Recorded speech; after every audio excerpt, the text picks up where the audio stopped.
We pull this up here.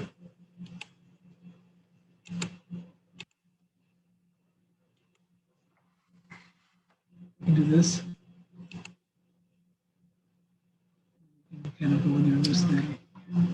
Kind of will give you a clear on each side of it. I'll clean that up. Clean that up again.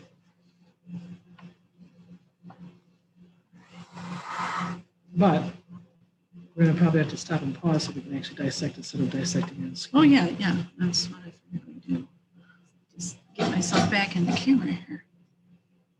Okay. So let me be sure I'm recording. Yep. All right. Next thing we're going to do is look at the muscles of the abdominal region. You can kind of already see some guidelines here. Where you see white between muscles is where you're going to be finding one muscle on top of another or next to another. But we need to clear off some of this fascia and fat before we can get started, because we want to have a really clear view of what we're working with. So Mrs. Black and I are going to be doing that in the background, and then we'll come back. But you also need to start lifting this fascia over here near the ribs, and you can see right at the base here some sort of reddish tan. This is now a muscle that we want to be sure we don't rip. So you want to get in and start separating that muscle from the surrounding fascia.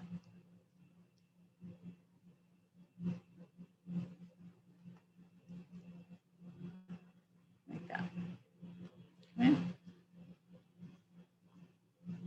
So I'm going to pause that, and we'll come back with magically dissected rats. At least cleared off. Or at least cleared off. Okay. So we have magically done all this dissection here. Well, not magically, it does take a while. We went ahead and did the muscles of the chest here. You guys are probably familiar with the pectoralis major. So when we talk about flexing your pecs, you're moving these muscles in here. This topmost superficial muscle here. So most anterior, oh, good shot of my hand. Most anterior and superficial is pectoralis major, right there. Sit up a little bit, pectoralis major. And then a little bit more posterior is our pectoralis minor. So this muscle here, that actually runs up underneath the pectoralis major. Let's see if I can show that without ripping anything. So you can see that goes up underneath the pectoralis major. And then the most posterior portion of the pectoralis minor is, in the cat at least, and apparently in the rat, sometimes called the xiphi humoralis. Xiphi humoralis. So you can imagine the xiphi humoralis would have its origin on the xiphoid process. Pectoralis minor and pectoralis major have their origin on the sternum as well. And then they insert up here, I don't want to lift this too far, on the humerus up near the shoulder. When you flex these muscles or contract these muscles, it's going to rotate that humerus in towards the midline. So it will pull the humerus in towards the midline. Now, we also have the other side not as well dissected out, so you can see, compare the two. Some cutaneous. Do you have a little bit of cutaneous maximus still in place? Right here. That was that muscle that was attached directly to the skin. We have a little bit of it still attached to the body as well. Behind that, tuck that out of the way, is this very thin, delicate muscle called the latissimus dorsi. In us, a little bit more substantial, because what this does is It's originating on the thoracic spine back here and inserting on the humerus in the back. When this contracts, that's going to pull that leg back. Call this the rowing muscle. Kind of pulls the leg back or caudally.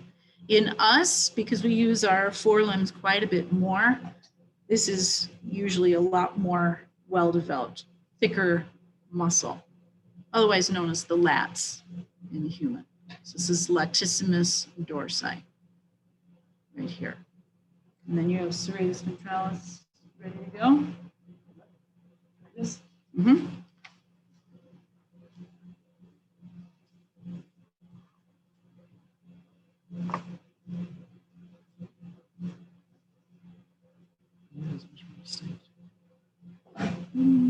Which side? Oh, over here. Okay. Underneath the latissimus dorsi, so this is on the other side of this rat, is a muscle that looks like it has little fingers of muscle, like teeth almost, inserting or originating on the ribs. So we'll have you guys get several of these little bands separated out from one another. And they insert on the scapula. There, when they contract, are going to bring the scapula forward and down. So these muscles in the rat are going to help support the weight of the rat on its front legs a little bit. This is serratus ventralis. Serratus is kind of telling you a little bit about the shape of the muscle. Ventralis is telling you a little bit about the location of the muscle. Okay. So serratus ventralis. Right now I'm pulling on it, so you can imagine if this is contracted and those fibers pull back in, it's going to do that.